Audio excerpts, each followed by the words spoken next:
Very powerful on defense up front. Obviously, the fact that they're, whatever they are, first or third in the country against the run.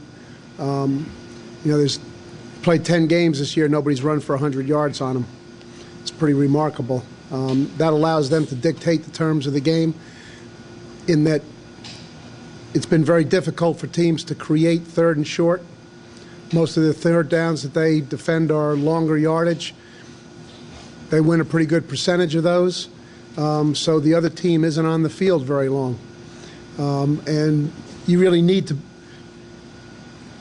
be on the field against this team because you need to just be able to take your shots. That's everybody that's scored enough to beat them, whether it's been an appreciable amount or a lower amount. Almost everybody who's scored enough to beat them has done so with big plays. Georgia Tech hit 2 long passes and a long run, plus got a turnover in the red area. Maryland hit the 2 long passes, so that's the pretty standard MO, and you need to have enough at-bats to do that. It looks like here of late that offensively they're playing somewhat to accommodate that fact, that, hey, our team's not going to give up very many points to anybody, therefore let's not make it easy for the other guys to get any. Spread the field a lot, try to create space with formations, and get the ball in the hands of the space eaters where they can create mismatches and do some things with the ball. Somebody's going to have to step up, Jeff, and produce some of those that, as you accurately point out, have been one of the storylines of the season. As I think I've mentioned on a couple of other occasions that, and I was reinforced with it the few games I had a chance to tune into a little bit this weekend. People that are scoring points are doing so with big plays on offense, turnovers on defense, or special teams plays. And even some teams that are playing pretty good, solid football. They're pretty good in terms of total defense, or they're running the ball pretty well on offense.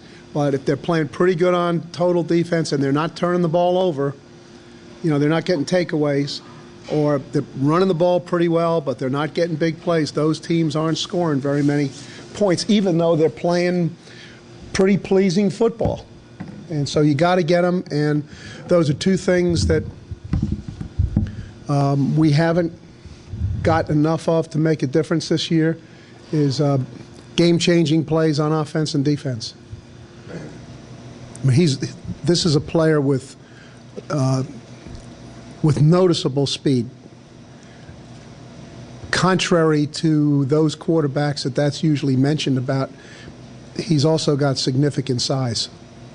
In other words, this isn't one of those little water bug quarterbacks who's fast. This is a good-sized player who's got very, very noticeable speed. Whatever the watch would say, it's one of those players, when you watch him on tape, you say, oh, wow, this guy can run. There's a few plays last week that we've seen on this quarterback read play that everybody's running, that a couple times the read said, give the ball to the back, and he just pulled it himself because he trusted his speed enough that he could outrun the assigned defender, and he did so very, very impressively.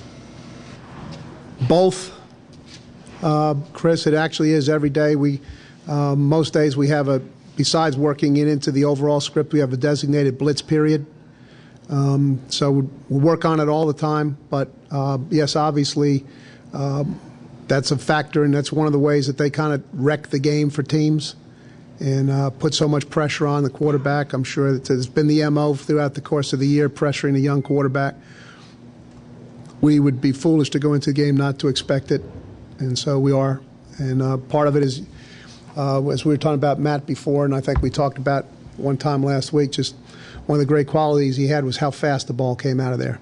We were getting 9-10 sacks a year against it, and a lot of them, there were a lot of plays where there were unblocked guys coming because a team can overload the protection such they can just bring more to one side than you can get over there.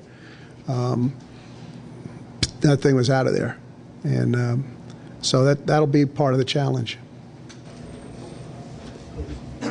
We don't need to bounce back in attitude. The attitude's great. Okay, what we need to do is bounce back in performance. So we'll answer that question on Saturday. I guess with a young team, disappointment is probably much more of a factor for you guys to look out for than, I don't know, with guys that have been around longer. No, I think if you want to win, you're elated whenever you win. If you hate losing, gnaws at you whenever that happens. I don't think it makes any difference whether you're 12 or 32. Lots of teams are, I think, running very good programs. And I think what you see in a lot of games, and really this is all that it's all about, is doing what it takes to win the game. It's not about superiority.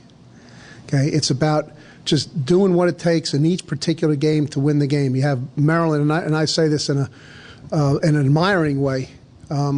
They've won 5 games by 13 points.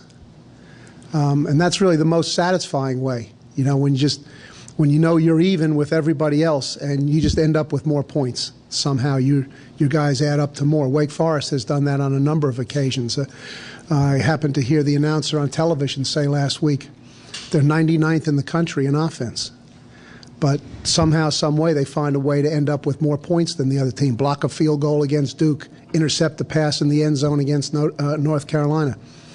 They found a way to win in those particular games without having a dominant team, and that's what we strive for all the time. And back to what Jeff and I were talking about in the beginning, part of that is just the play here or the play there. You may block and tackle the same way whether you win or lose, but you tip a pass, you block a field goal, you come up with a big play, and all of a sudden you won, and yet your players' grades were the same. If you'd have lost 16-14 or you won 17-16, when you graded the tape the next day, you were going to grade every player on your team the same way. You just happened to find a way to end up with one more point than they did, and so it's a great day. And I think we'll see a lot of those games here in the coming years.